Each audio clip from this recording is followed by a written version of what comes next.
बिस्मिल्लाहिर्रहमानिर्रहीम। अब हम नेचर ऑफ एक्सक्रीटरी प्रोडक्ट की बात करते हैं।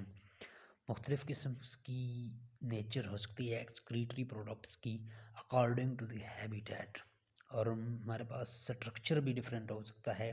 जैसे हमारे पास अगर बात करें हाइड्रा की, उसमें सिंपल हमारे पास डिफ्यूजन से हमारे पास एक्सक्रीशन होती है और उसमें कोई स्पेसिफिक सिस्टम नहीं पाया जाता। और कम्प्लेक्स की बात करें तो एनिमल जिसमें हमारे पास टोटल यूरिनरी सिस्टम्स और नेफ्रॉन वगैरह, और हमारे पास किडनी और यूरेटर, और हमारे पास सारा सिस्टम हमारे पास पाया जाता है।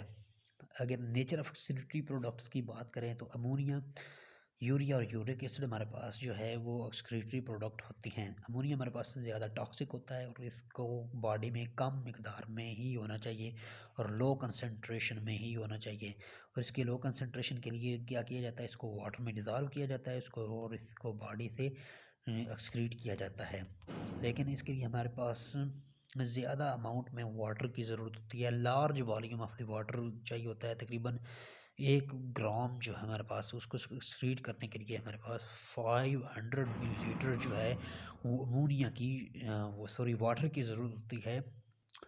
और इसका ये हमारे पास सिर्फ़ और सिर्फ हाइपोटोनिक इन्वायरमेंट, जहाँ बहुत ज़्यादा वाटर पाया जाता है, उस इन्वायरमेंट में ये अमोनिया को हम एक्सक्रीटरी प्रोडक्ट के तौर पर हम यूज़ कर सकते हैं।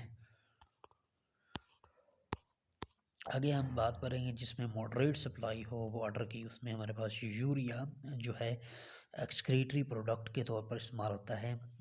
और उसमें अमोनिया नहीं होता, क्योंकि अमोनिया के लिए हमारे पास ज़्यादा वाटर की ज़रूरत होती है। तो रिस्ट्रिक्टेड सप्लाई वाटर में हमारे पास वाटर ज़्यादा नहीं होता, तो यूरिया एक्सक्रीटरी प्रोडक्ट के तौर पर हम इस्तेमाल करते हैं, क्योंकि इसके लिए हमारे पास सिर्फ 50 मिलीलीटर वाटर की ज़रूरत होती है 1 ग्राम रिमूवल जो है वो यूरिया के लिए। और इस किस्म के एनिमल को हम यूरिकोटैलिक एनिमल कहते हैं। और अमोनिया एक्सक्रीट करने वाले एनिमल को हम अमोनोटैलिक एनिमल्स कह सकते हैं, अमोनियोटैलिक। और ये कहाँ पाए जाते हैं, inhibiting environment with restricted supply of water. और ये हमारे पास इनकी एग्जांपल हमारे पास क्या है, मैमल्स होती हैं। और ये हमारे पास अमोनिया जो है वो यूरिया में कन्वर्ट किया जाता है यूरिया साइकिल के ज़रिए से। जैसे हमारे पास इसका जो है प्रिकर्सर ऑर्निथीन होता है, और ये अमोनिया और कार्बन डाइऑक्साइड के साथ मिलकर सिट्रोलिन बनाता है। और एक और अमोनिया का जब हमारे पास कंपाउंड इसके अंदर सिट्रोलिन के अंदर ऐड होता है तो अर्जिनोसुक्सिनेट बनता है, और अर्जिनोसुक्सिनेट को कन्वर्ट किया जाता है अर्जिनिन में, और अर्जिनेज एंजाइम इसको कन्वर्ट करके यूरिया में कन्वर्ट कर देता है और ऑर्निथीन हमारे पास दोबारा बन जाती है। ये हमारे पास यूरिया साइकिल है, जिसको हम आगे भी डिटेल में पढ़ेंगे।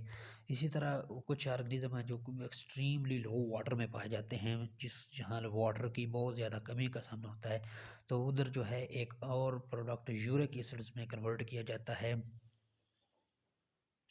एक्सक्रीटरी प्रोडक्ट्स को।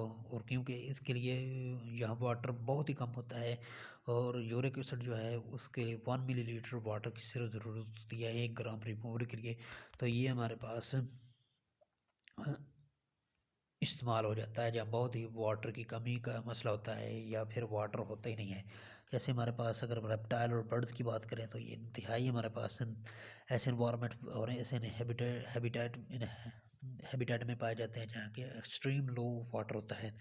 तो ये तो हम पहले पढ़ चुके हैं। तो अमोनिया एक्सक्रीट करने वाले एनिमल्स को अमोनियोटैलिक, यूरिया वाले को यूरियोटैलिक, और यूरिक एसिड वाले को यूरिकोटैलिक कहते हैं। ये हमारे पास क्या है, एवोल्यूशनरी अडेप्टेशन है हमारे पास, ये यूरियोटैलिक और यूरिकोटैलिक। क्योंकि पहले अमोनियोटैलिक्स थे, जो अमोनिया हमारे पास एक्सक्रीटरी प्रोडक्ट है तो उसको सक्रीट करते हैं। लेकिन ये हमारे पास जब वाटर कम हुआ होता है तो हमारे पास यूरियोटैलिक और यूरिकोटैलिक, ये अडाप्टेशन है कि हम जो है अमोनिया को यूरिया और यूरिक एसिड में कन्वर्ट कर सकते हैं और उसको एक्सक्रीट कर सकते हैं। ये और इसके बाद केमिकल नेचर थी ये हमारे पास। और एक तो केमिकल नेचर चेंज हो गई अमोनिया, यूरिया, यूरिक एसिड के लिहाज से, और दूसरी भी एक्सक्रीशन के लिहाज से अडाप्टेशन हुई है। जैसे हमारे पास स्ट्रक्चर चेंज हुआ है एक्सक्रीटरी स्ट्रक्चर चेंज हुआ है, जैसे हमारे पास हाइड्रा से लेकर जो कम्प्लेक्स एंड जो ह्यूमन है उस तक। हाइड्रा की बात करें तो इसके अंदर कोई स्पेसिफिक एक्सक्रीटरी स्ट्रक्चर नहीं होता है। इट्स वेस्ट प्रोडक्ट जो होता है इसका simply diffuse into the isosmotic surroundings. इसका जो सराउंडिंग होता है इसके साथ आइसोटोनिक होता है, और यहाँ से डिफ्यूजन से वाटर या जो भी एक्सक्रीटरी प्रोडक्ट है वो बाहर चला जाता है, या डिफ्यूजन से हमारे पास जो इसने चीज़ें लेनी होती हैं वो इसके अंदर आ जाता है। और बाकी हम फिर पढ़ेंगे।